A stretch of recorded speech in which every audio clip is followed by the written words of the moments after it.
Winter did not loosen its grip on dry Willow. If anything, it settled in deeper, more certain of itself. Snow layered the plains until edges disappeared, until the land looked less like something drawn and more like something remembered. Sound traveled strangely now, muted, softened, as if the world were being careful. Eleanor learned the house by heart. She learned which floorboard complained near the back room, which window rattled when the wind shifted east, how the kitchen grew colder than the rest of the rooms after sundown. She stopped wearing her coat indoors. She unpacked the last of her things without ceremony.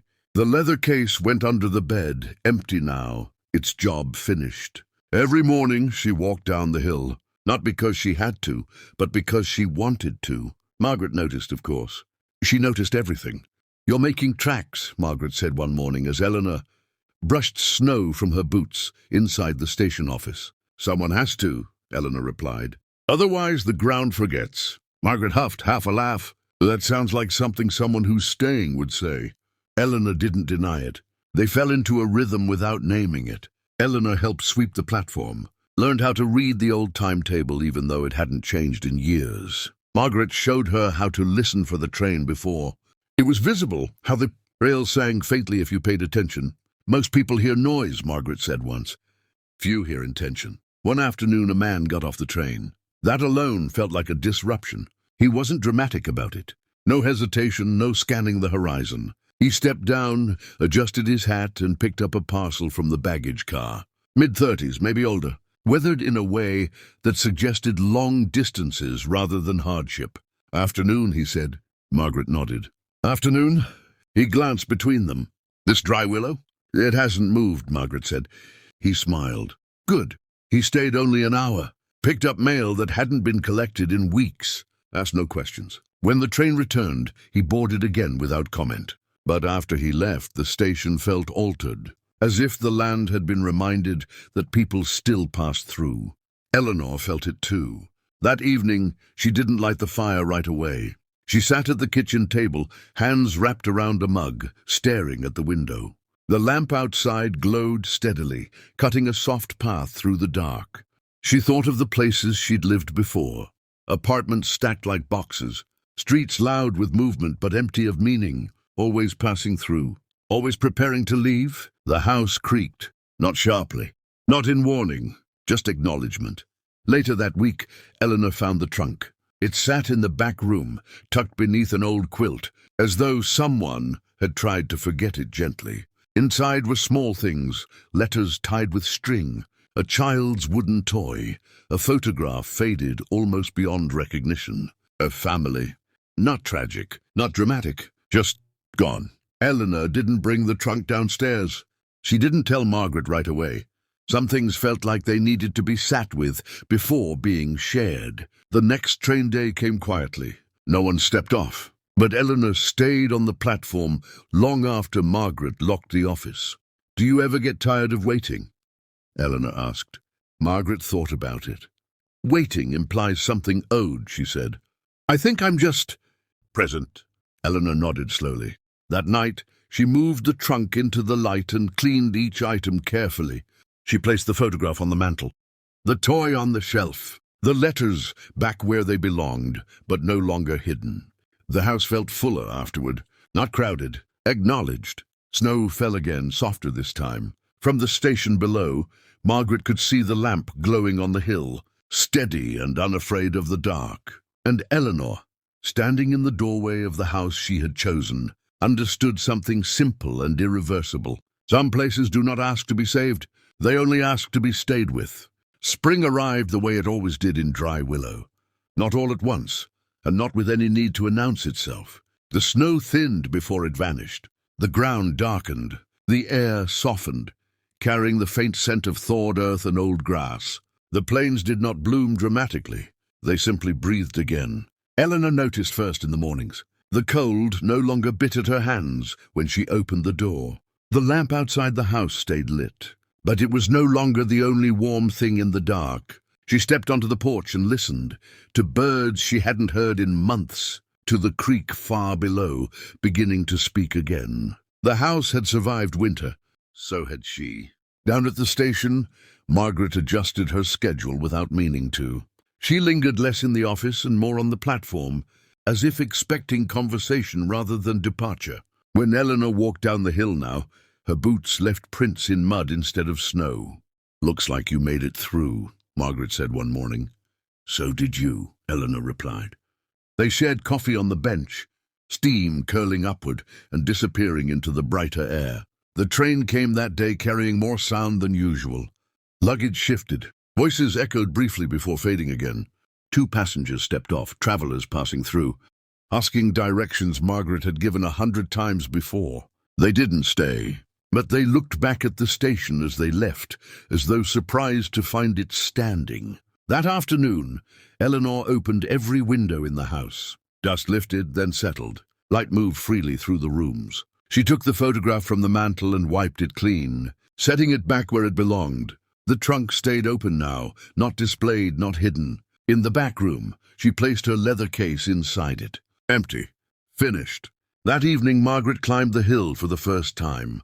She didn't say why. She didn't need to. They stood together on the porch, watching the sky fade from blue to amber.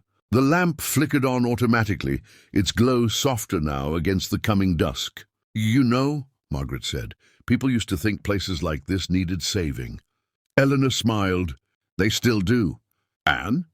"They're wrong," Eleanor said. "Places like this just need someone willing to listen." Below them, the station sat quiet but intact. Above them, the house held its shape against the sky. The train whistle sounded in the distance, familiar, unhurried. Neither of them moved. When the sound faded, Margaret turned to leave. Halfway down the path, she paused. "Tomorrow," she said, not looking back, "I might take the afternoon off." Eleanor understood the weight of that. "I'll keep the light on," she replied. Margaret nodded once and continued down the hill. Night settled gently over Dry Willow. The lamp shone. The station waited. The house stood open to whatever came next. And for the first time in a long while, the land did not feel empty. It felt answered. Spring did not rush Dry Willow. It never had. The snow retreated slowly, reluctantly, as if unsure it was truly welcome to leave. Patches of white clung to the shaded sides of fences and the north walls of buildings long after. The ground elsewhere had softened into mud and grass. The land revealed itself in pieces, dark soil first, then thin blades of green, then the subtle return of color that only those who waited could see. Eleanor waited, not in the way she once had, counting days, measuring time against escape, but in a steadier way. The way the house waited each morning for her to open its windows. The way the station waited for Margaret to arrive, keys jingling softly, boots firm against the boards. Life in Dry Willow had begun to feel less like a pause and more like a sentence finally completing itself. Eleanor took to planting a small garden beside the house. She had never done such a thing before. In her former life, everything had been temporary. Pots on balconies, herbs that lived in jars, nothing that demanded commitment. Here the ground asked for patience and honesty. It did not promise success. She dug anyway. Her hands blistered at first. Her back protested. She laughed once out loud when a stubborn rock refused to move. She left it where it was, deciding the earth was allowed to keep some things. Margaret noticed the garden the second week. "Well," she said, standing with her hands on her hips at the edge of the hill, "that's new." "I don't know if it'll work," Eleanor admitted. Margaret nodded. Most worthwhile things don't come with guarantees. They stood there quietly, watching the breeze move across the plains. Somewhere far off, the creek spoke louder now, freed from ice. The train came twice a week as always, but spring changed who noticed it. A woman got off one morning carrying a basket of letters and parcels tied with string. She handed Margaret a bundle with an apologetic smile. "Didn't know anyone was still here," she said. Margaret smiled back, thin but real. "We are." The letters were not dramatic. No declarations, no confessions. Just confirmations, records, notices, things that proved Dry Willow existed beyond itself. Eleanor helped sort them that afternoon, fingers brushing paper, names written in careful hands. Some were addressed to people long gone. Some bore familiar surnames that echoed faintly through the town's memory. "Do you ever think about leaving?" Eleanor asked quietly. Margaret didn't answer right away. "Sometimes," she said at last, "but not the way people expect." Eleanor understood. Leaving was not always about distance. The house changed again as spring settled in. Windows stayed open longer. Dust gave way to light. The lamp outside remained lit at night, but now it competed with the stars. Eleanor rearranged furniture not to improve it, but to make it truer. She placed a chair near the window where the plains were widest. She moved the table closer to the hearth, even though fires were needed less often. One afternoon, she found herself humming. The sound startled her so much she stopped. Then she started again. Down at the station, Margaret heard it once, faint, carried on the wind as Eleanor passed by. She said nothing, but something in her posture softened. The man from before returned in late April. Same hat, same calm presence. He stepped off the train, looked around, and smiled as if he'd expected the place to look exactly as it did. "Afternoon," he said again. Margaret nodded. "Back so soon?" "Couldn't stay away," he replied lightly. He stayed longer this time.